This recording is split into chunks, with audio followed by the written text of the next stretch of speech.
প্রাণ পাখি উড়ে যাবে পিঞ্জির ছেড়ে, ধরা ধামে সবই রবে তুমি যাবে চলে। বন্ধু বান্ধব যত, মাতা পিতা তারা শত, সকলই হবে তোমার পরে। মন আমার কেন বান্ধ দালান ঘর, একদিন মাটির ভিতরে হবে ঘর রে।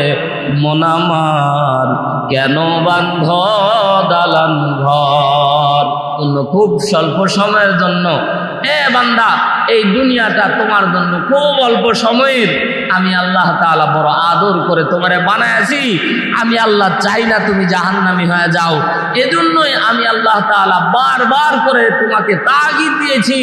ফজরের সময় মুয়াজ্জিনকে দিয়ে দেখিয়েছি, ঘুমায় আর থেকো না। পাখিরা জেগে গেছে, কিচির মিচির করতেছে। মোরগ জেগে উঠেছে, কিচির মিচির করতেছে। মোরগ তার কুকুর ডাক দিচ্ছে। তুমি বান্দা বেঈমানের মতো ঘুমায়া রইলা, তুমি আমার ডাকে সাড়া দিলা না, নাই দিলা। আবার জোহরে রক্ত হইল। জোহরে রক্ত হওয়ার পরে মুয়াজ্জিন তো আবার ডাক দিল, তুমি বেঈমান এখন কাজের মধ্যে লাগলা। কাজের মধ্যে থাকতে থাকতে আমি মাবুদরে ভুলে গিয়ে তুমি তোমার কাজটাই প্রাধান্য দিয়ে কাজ করলা, আমি আল্লাহরে ভুলে গেলা। আমি আল্লাহ তাআলা আদর করে আবার তোমারে মধ্যাহ্ন আসরের ওয়াক্তে আবার মুয়াজ্জিন দিয়ে ডাকাইলাম। বেঈমান তুমি বন্ধুদের সাথে আড্ডা দিলা, কিন্তু আমি আল্লাহর ডাকে সাড়া দিলা না। এরকম অসংখ্য গাদ্দার, অসংখ্য মুনাফিক আছে যারা নামাজের আজান দেওয়ার পরেও তারা নিজে ঘুরে বেড়ায়, মসজিদে আসে না। ঠিক না? কথা বলেন ঠিক না? আল্লাহ বলে আদর করে আবার মাগরিবে ডাকলাম। সূর্য ডুবে গেছে। আল্লাহ বলে বান্দা আমি আল্লাহ তাআলা তোমারে আবার ডাকলাম মাগরিবের ওয়াক্ত যখন চালু হয়ে গেছে। সারাদিন তো চলে গেল বান্দা, আমি আল্লাহর ডাকে সাড়া দিলা না। আল্লাহ তাআলা বড় আদর করে আবার মাগরিবের ওয়াক্তে বলে সূর্য তো ডুবে গেছে, দুনিয়ার কাজকর্ম কর্মব্যস্ততা তোমার কমে গেছে। এ বান্দা আয়, ফিরে আয়, আমার দরবারে ফিরে আয়।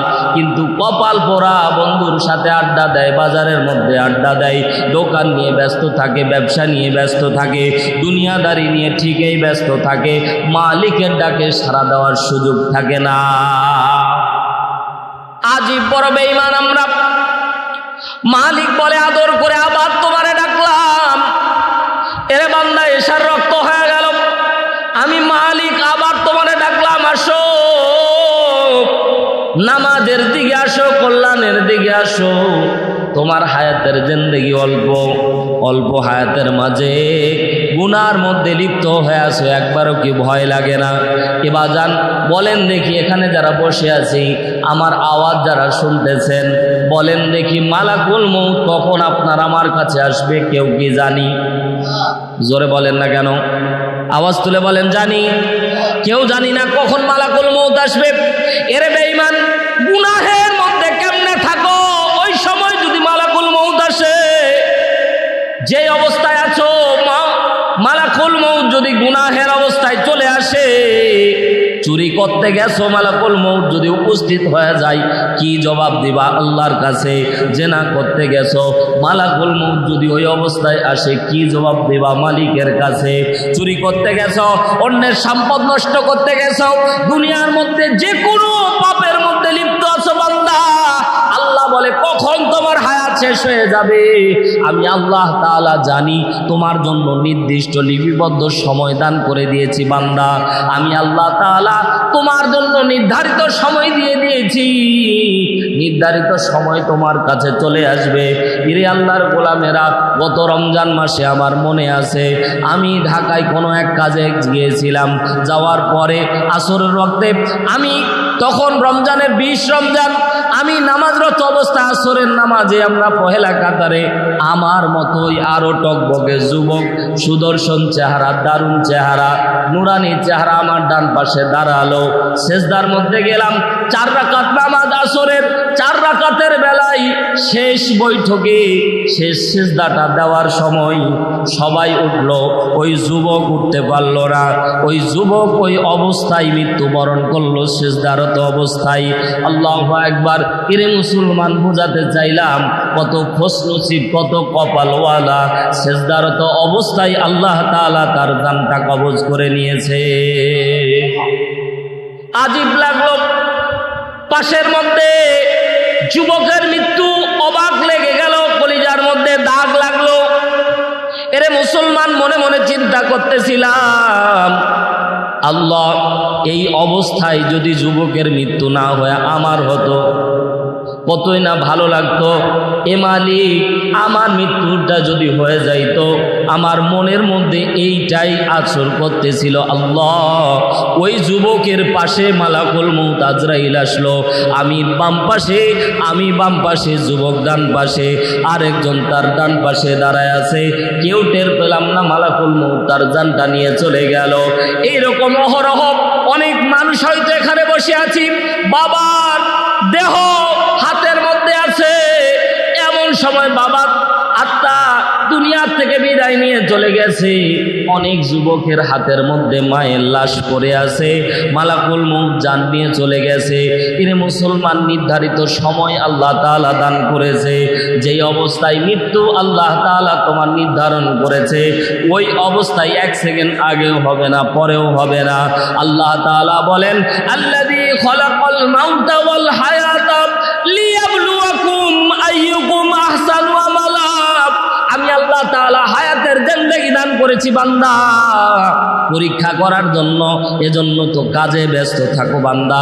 আমি আল্লাহ বারবার করে ডাকি, লিয়াবলুয়াকুম, এটা পরীক্ষা চলতেছে, এত কর্মব্যস্ততা দেখায়ও না। মালিক বলে, মালাকুল মউত আসলে তোমার সব কর্মব্যস্ততা পড়ে থাকবে, মালাকুল মউত তোমার জানটাকে নিয়ে চলে যাবে। কথা বলেন ঠিক কি না? প্রাণ পাখি উড়ে যাবে পিঞ্জির ছেড়ে, ধরা ধামে সবই রবে তুমি যাবে চলে। বন্ধু বান্ধব যত, মাতা পিতা তারা শত, সকলই হবে তোমার পরে। মন আমার কেন বান্ধ দালান ঘর, একদিন মাটির ভিতরে হবে ঘর রে। মন আমার কেন বান্ধ দালান ঘর। যা কিছু করেন না কেন, মালাকুল মউত আপনাকে ডাকবে। বুঝাইতে চাচ্ছিলাম, আল্লাহ রাব্বুল আলামিন এশার রক্তেও ডাক দিল, কিন্তু আপনি পরিবার নিয়ে ব্যস্ত থাকলেন, রবের ডাকে সাড়া দিলেন না। দেখেন মালিক কত দয়ার সাগর রে ভাই, মালিক কত দয়ার, কত দয়ার, কত দয়ার। আল্লাহ বলে, মুয়াজ্জিন দিয়ে ডাকাইলাম, বান্দা সাড়া দিলা না, ঘুমায় থাকো বান্দা। শেষ ওয়াক্তে বুখারীর হাদিস, আল্লাহর নবী বলেন, নবীজি বলেন, শেষ রাতে আল্লাহ তাআলা প্রথম আসমানে নিজে চলে আসলেন। আল্লাহু আকবার। এই কপাল পোড়া আপনি আমি হয়তো ঘুমায়াছিলাম, যারা ওযু করে নামাজ আদায় করেছেন তারা মালিককে পেয়েছেন, যারা তাহাজ্জুদের নামাজে দাঁড়ায়ছেন তারা মালিককে পেয়েছেন। আমার আল্লাহ বুঝাতে চাইল, বান্দা দৈনন্দিন 5 বার মুয়াজ্জিনরে দিয়ে ডাকাইলাম, এ বান্দা তুমি সাড়া দিলা না, আমি আল্লাহ এজন্য নিজে চলে আসলাম। বান্দা, জাহান্নাম বড় ভয়ানক জায়গা, জাহান্নাম বড় ভয়ানক জায়গা, জাহান্নামে থাকতে পারবা না। ইরবাদান পরীক্ষা করার জন্য আজকে নিজে বাড়ির মধ্যে যাবেন, আগুনের মধ্যে হাতের মধ্যে একটু আগুনের কয়লা নেবেন, কতক্ষণ থাকতে পারবেন? সহ্য হবে না।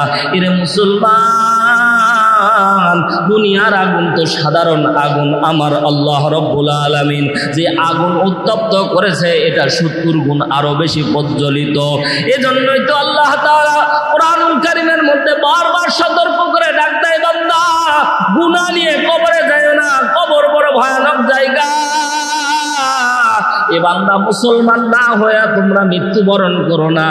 কবরটা অনেক ভয়ানক জায়গা, হাসরের ময়দান অনেক ভয়ানক জায়গা। এজন্যই তো আল্লাহ বারবার করে আপনাকে আমাকে ইবাদতের জন্য ডাক দেয়। মালিক আপনারে আমার তার ফায়দা হাসিলের জন্য ডাক দেয় নাই। এরে মুসলমান, যদি আলোচনা বুঝে থাকেন বলেন তো, আমরা যদি নামাজ পড়ি আল্লাহর কত টাকা লাভ হবে? কথা বলেন, লাভ আছে? আল্লাহ তাআলা, আমরা যদি সবাই মিলে আল্লাহর ইবাদত করা বাদ দিয়ে দিই, আল্লাহর কত লক্ষ টাকা ক্ষতি হবে? বলেন না, হবে? আল্লাহর লাভও নাই, ক্ষতিও নাই। আল্লাহ তাআলা বলে, আমি আল্লাহ বড় মায়া করে আদর করে তোমাদের তৈরি করেছি। ইন্নী জাইলুন ফিল আরদি খলিফা। আমি ফেরেশতাদেরকে বললাম ফেরেশতারা খলিফা পাঠাবো, দুনিয়ার মধ্যে প্রতিনিধি পাঠাবো। ফেরেশতারা নাকচ করে দিল। আল্লাহ তাদেরকে পাঠাইলে দুনিয়ার মধ্যে দাঙ্গা হাঙ্গামা করবে, মারামারি করবে, সম্পদ নিয়ে ছুটাছুটি করবে, দোকানদারি করবে, ব্যবসা করবে, বাণিজ্য করবে। আল্লাহ আযান দেওয়ার পরেও তারা গাত তেরামু করবে। আল্লাহ বানানোর কোনো দরকার নাই। আমার আল্লাহ তাআলা সরাসরি বলে দিলেন, ইন্নী আ'লামু মা লা তা'লামুন। এ বান্দা, এ ফেরেশতারা শুনে নাও, আমি আল্লাহ যা জানি তোমরা তা জানো না, আমি যা বুঝি তোমরা তা বুঝো না। আমি এজন্যই বান্দা তৈরি করব, ব্যবসার মধ্যে সে নিমজ্জিত থাকবে। একদিন পাপ করবে, 2 দিন পাপ করবে, 5 দিন পাপ করবে, 10 দিন, 1 মাস পাপ করবে, 1 বছর পাপ করবে, টানা 1 যুগ পাপ করবে, 12 বছর। এইভাবে গুনাহ করতে করতে বান্দা 60 বছর 70 বছর গুনাহ করবে। তারপরেও যদি বান্দার দিক ফিরে আসে, বান্দা যদি কিবলামুখী হয়, বান্দা যদি আল্লাহর দিকে ফিরে আসে, আল্লাহ বলে, বান্দা 1 সেকেন্ডের একটা তওবাও তোমার জীবনের মোড় ঘুরে দিতে পারে। আমি আল্লাহ তাআলা বললাম, 60 বছরের জিন্দেগির গুনাহ করেছো, লম্বা জিন্দেগি তুমি গুনার মধ্যে লিপ্ত হয়ে গেছো। এ বান্দা, লম্বা সময় গুনাহ করে করে জীবনটাকে নষ্ট করে ফেলেছ। আয় বান্দা, ফিরে আয়, ফিরে আয় আমার দরবারে তওবা কর। তওবা করতে দেরি হবে, আমি আল্লাহ করে মাফ করতে দেরি করব না। জোরে একবার বলেন না সুবহানাল্লাহ। আপনি আমি দুনিয়ার মধ্যে যা আমল করি, দুনিয়ার মধ্যে আপনি আমি ভালো কিংবা মন্দ আমল যা করি না কেন, হাদিস কোরআন প্রমাণ করে আপনি আমি কবরে যাওয়ার আগে আল্লাহ তাআলা কবরে ওটাকে পৌঁছায় দিবে। যদি নেকি করেন কবরে পৌঁছে যাবে, যদি গুনাহ করেন কবরে পৌঁছায় যাবে। ওয়াকে উল্লেখ করি, হযরতে আব্দুল্লাহ ইবনে আব্বাস রাদিয়াল্লাহু তাআলা আনহু বর্ণনা করে, আমরা একটা হজের কাফেলা নিয়ে মদিনা থেকে মক্কার দিকে রওনা দিয়ে দিলাম। আল্লাহু আকবার। খুব দিলের কানটা লাগিয়ে কথা বোঝার চেষ্টা করবেন। আব্দুল্লাহ ইবনে আব্বাস বলেন, এমন একজন সাহাবী বিশ্বনবীর চাচাতো ভাই ছিলেন, বয়সে অনেক ছোট ছিলেন। আল্লাহু আকবার বল। বয়সে অনেক ছোট ছিলেন, আল্লাহর নবীর সাহচর্যে থাকতেন। খলিফা ওমর যখন খলিফার মসনদে বসা, আব্দুল্লাহ ইবনে আব্বাসের বয়স তখন 24 বছর, টকবগে একজন যুবক, আল্লাহর নবীর সাহাবী। বিশ্ব নবী মাথায় হাত বুলায়া দোয়া করে দিয়েছিলেন। বিচক্ষণ একজন সাহাবী, রাইসুল মুফাসসিরিন বলা হতো। হযরতে ওমর যখন তিনি মজলিসে শুরা, বৈঠক যখন ডাক দিতেন, সংসদ অধিবেশন বর্তমানে যেমন চলে এইরকম সংসদ চলতো। বিভিন্ন গভর্নররা, অর্ধজাহানের প্রেসিডেন্ট হযরতে ওমর যখন অধিবেশন ডাক দিত, বিভিন্ন গভর্নররা চলে আসতো। হযরতে ওমর রাদিয়াল্লাহু তাআলা আনহু বিশিষ্ট সাহাবীরা, বয়স এক একজনের 60 বছর, 70 বছর, 50 বছর, মিনিমাম 40 বছর আপ প্রত্যেকটা সাহাবীর বয়স। আব্দুল্লাহ ইবনে আব্বাসকে হযরতে ওমর তার ডান পাশে বসায় রাখতো। জোরে একবার বলেন না আল্লাহু আকবার।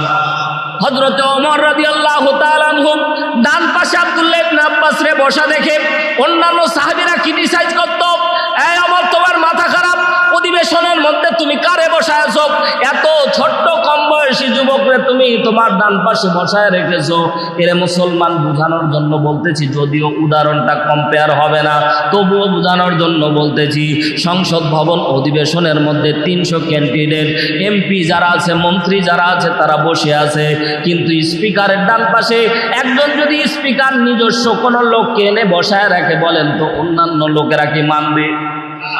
এইরকম সাহাবীরাও বলতেছে আব্দুল্লাহ ইবনে আব্বাসকে মানায় না।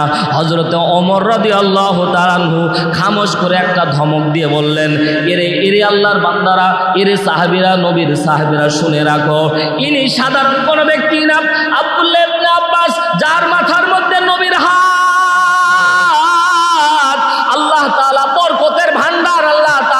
করেছে। আমরা রাষ্ট্র পরিচালনা করতে যদি কোনো জ্ঞানের কমতি হয়, কোনো ভুল কোনো সিদ্ধান্ত গ্রহণ করে ফেলি, কোনো ভুল সিদ্ধান্ত যদি নিয়ে ফেলি, এই ছোট্ট বয়সের এই যুবক ইলমের কারণে আমাদেরকে বাধা দিবে। যেমন বর্তমান সময়ে বিরোধী দল, প্রধান দল যখন কোনো ভুল করে সাথে সাথে দেখবেন লক আউট করে বিরোধী দল বের হয়ে যায়। ঠিক না বেঠিক বলেন? তোমাদের এই আইন আমরা শরিয়া বিরোধী, এই আইন আমরা মানি না। এরে মুসলমান গভীর মনোযোগ দেন। সময়ের ব্যবধানে আলেমদেরকে কেন জেলে যাওয়া লাগে? সময়ের ব্যবধানে আলেমদের কেন ফাঁসির মঞ্চে যাওয়া লাগে? শুধুমাত্র একটাই কারণে, ওমর বুঝাতে চাইলেন আব্দুল্লাহ ইবনে আব্বাস ডান পাশে বসে আছে, আমরা ভুল কোনো সিদ্ধান্ত গ্রহণ করলে তাৎক্ষণিক সে বাধা দিবে, কাউন্টার দিবে। এই পৃথিবীর মধ্যে যত স্বৈরাচারী শাসক কিংবা যত শাসক আসুক না কেন, তারা যেই সিদ্ধান্ত গ্রহণ করেছে, শরিয়া ভিত্তিক আইন বাস্তবায়নের বিপক্ষে যতগুলি আইন পাশ করেছে, মসজিদের মিম্বর থেকে প্রত্যেকটা ইমাম যারা যারা হক্কানি আলেম প্রত্যেকজন তার বিরোধিতা করেছে। কথা বলেন ঠিক কিনা? এই কারণেই সমাজের রাষ্ট্রপতিরা আলেমদেরকে দেখতে পারে না, সমাজের প্রধান যারা যারা দুর্নীতি করে তারা আলেমদের পছন্দ করে না। কারণ আলেমেরা বলে ফেলে, আলেমেরা টাটকা ভাষায় বলে ফেলে, মৃত্যুর পরোয়ানা করে না। এজন্য আহমদ ইবনে হাম্বল রহমতুল্লাহ আলাই ফাঁসির মঞ্চে গেছে, ইমাম ইবনে তাইমিয়া ফাঁসির মঞ্চে গেছে, তবুও কোনোদিন বাতিলের কাছে মাথা নত করেনি। কথা বলেন ঠিক কিনা? মুসলমান ভাইরা রে আমার, গভীর মনোযোগ দেন। এই ছিল ছোট্ট বালক আব্দুল্লাহ ইবনে আব্বাস। লম্বা সময় পরে মদিনার থেকে মক্কার দিকে হজের কাফেলা নিয়ে যায়। সুদূর 100 মিটার দূরে আরেকটা কাফেলা মদিনার থেকে হজের দিকে যাচ্ছে।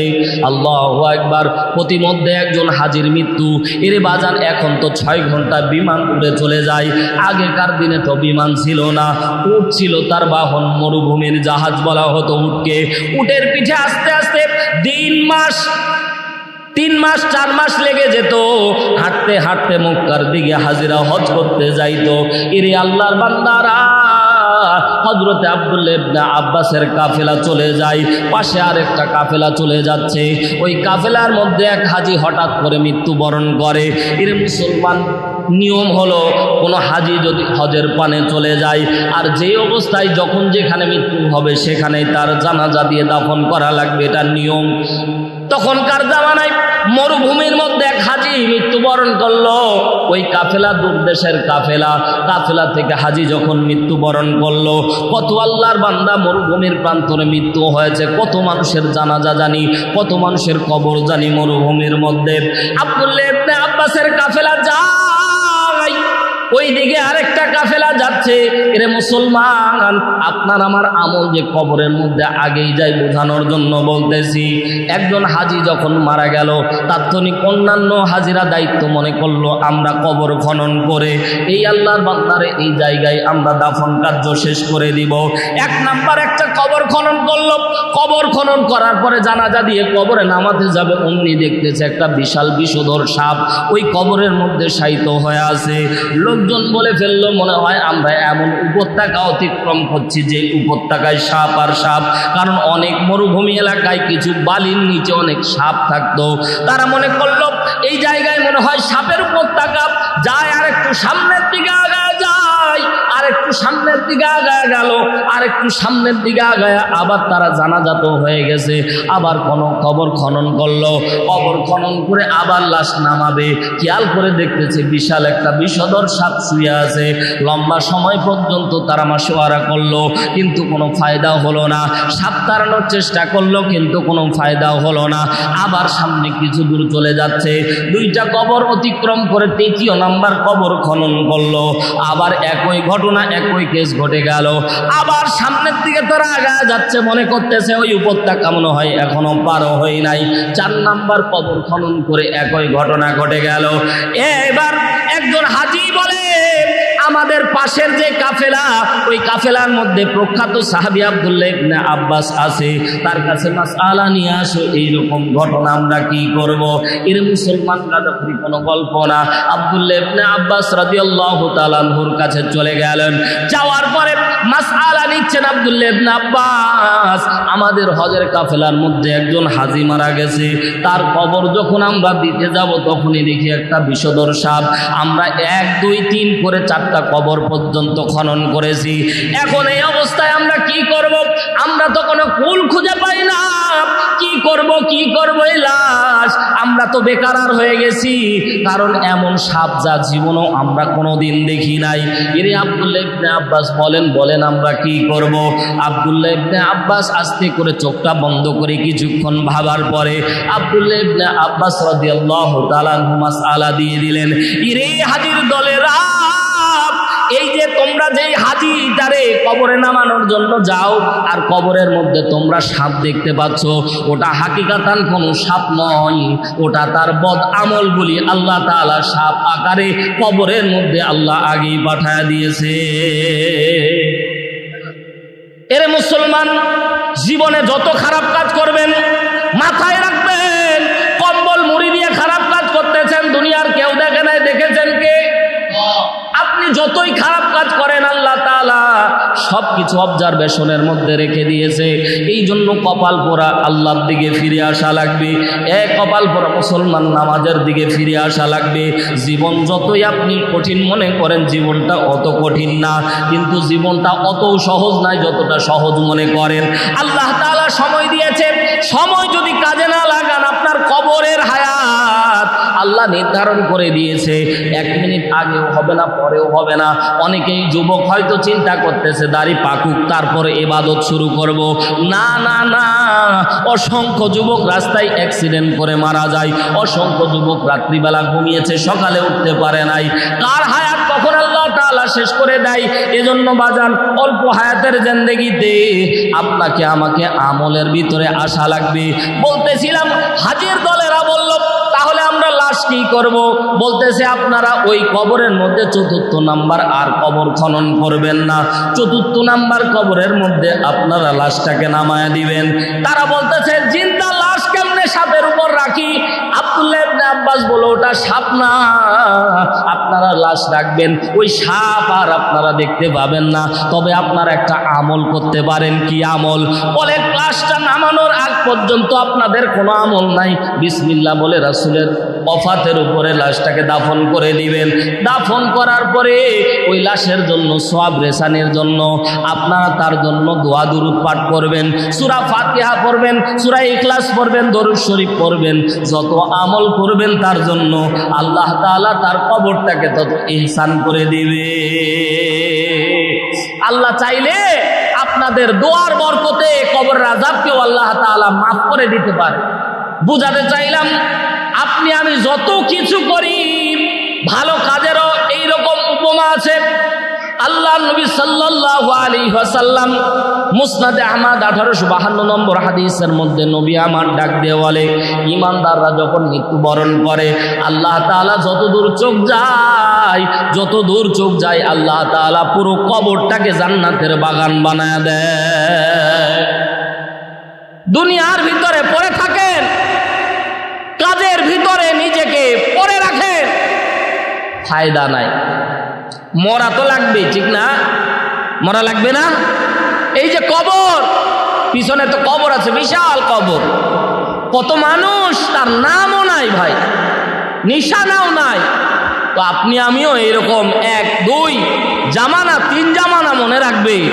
আপনার সন্তান, তার সন্তান, তার সন্তান, ওয়াল্লাহি তারপরে আর কেউ আপনার নামটাও জানবে না। যদি জিজ্ঞাসা করি দাদা, তার দাদা, তার দাদা, তার দাদার নাম বলেন, তো কয়জনে পারবেন জানেন? অথচ আপনার রক্ত ছিল ওটা, ঠিক না? আপনার রক্ত পরম্পরায় ওটা চলে আসতেছে, কিন্তু নাই। এই দুনিয়া মায়া সব আল্লাহ তাআলা মিথ্যা, দুনিয়ার মায়া মিথ্যা। এই দুনিয়াটা চাকচিক্যময়, 10 তলা 20 তলা বিল্ডিং তৈরি করে মনে করতেছি আমার বড় গড়িয়াতে আমার বিশাল বড় একটা মার্কেট আছে। ওয়াল্লাহি আপনি আজকে মৃত্যুবরণ করেন, 10 তলা বাড়ির 10 তলা কেন, নিচতলার ঘরেও ঢুকাবে না। কথা বলেন না কেন? নিচতলার ঘরেও ঢুকাবে না। সর্বোচ্চ নিলে বারান্দা পর্যন্ত নিবে, এর ব্যতি রেখে আপনারে ঘরেও ঢুকাবে না নিচতলায়, ঠিক না? ঠিক না? কিসের 10 তলা 20 তলা বাড়ি? জুলকারনাইন সূরা কাহাফ খুলে দেখেন, আল্লাহ তাআলা গোটা বিশ্ব শাসন করার ক্ষমতা আল্লাহ 4 জনকে দিয়েছিল। গোটা বিশ্ব শাসন করেছিল জুলকারনাইন। জুলকারনাইন যেদিন মৃত্যুবরণ করে সেদিন বলেছে, আমার লাশটা যখন তোমরা কবরে নিয়ে যাবা, তো হাত দুইটা কাফনের কাপড়ের ভিতর দিয়ে একটু বাইর করে দিও। তো জুলকারনাইনের সন্তানেরা ওই কাজ করেছে। তো বেঈমান যারা, তারা বলতেছে যে দেখো সারা জীবন দুনিয়া কামাই করলো, আবার দেখো টাকার জন্য হাতটা পেতেছে।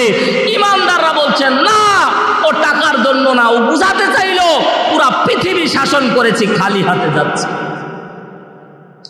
পুরা পৃথিবীর মালিক ছিল আল্লাহ তাআলা, পুরা পৃথিবীর মালিক বানায়াছিল তারে, পুরা পৃথিবী শাসন করেছে।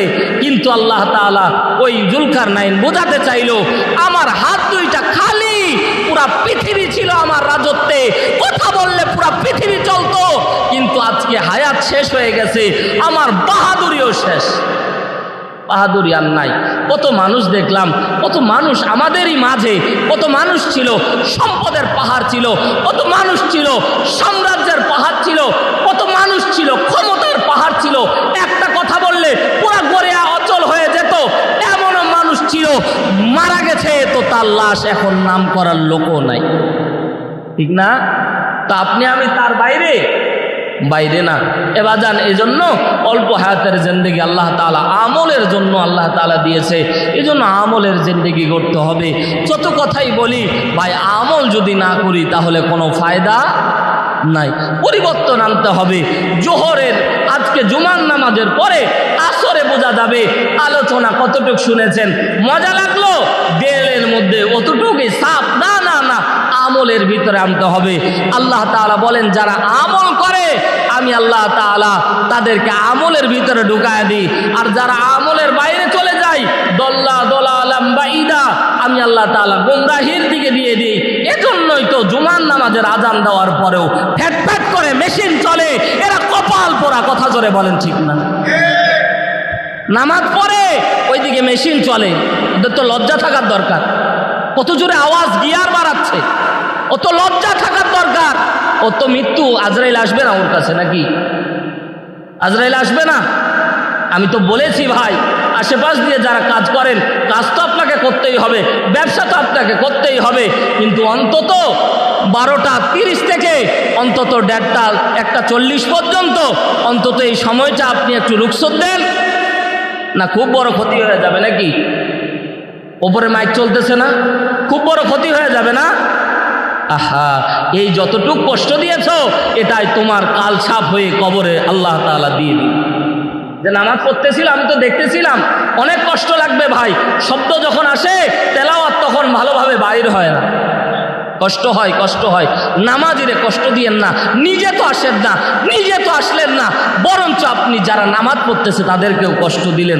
অনুরোধ কত আর করবো, আপনার তো দিলের মধ্যে আবু জেহেলের মতো 13 বছর কোরআন শোনার পরেও আবু জেহেলের দিলে হেদায়েত নামক বাণী আবু জেহেলের দিলের মধ্যে আসর করেনি।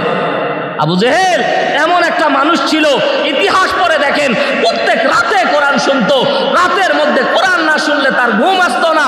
আবু জেহেল নাম তার, আল্লাহ তাআলা হেদায়েত লেখে নাই, এজন্যই তো গোমরাহি হয়েছে। আল্লাহ তাআলা বলেন আবু জেহেল বাড়ি পর্যন্ত আল্লাহ তাআলা ইন্টারন্যাশনাল টয়লেট বানায় দিয়েছে, হাজিরা যায়, বাথরুম না হলেও আবু জেহেলের মুখে পায়খানা করে আসে, ঠিক না? ঠিক না? দৌলত দিয়ে এসেছে হযরতে ওমর, জীবনও রাসূলের নাম শুনে নাই, কিন্তু হেদায়েতের দিয়তে এসেছে, আল্লাহ তাআলা হেদায়েতের মালা পরায়া দিয়েছে।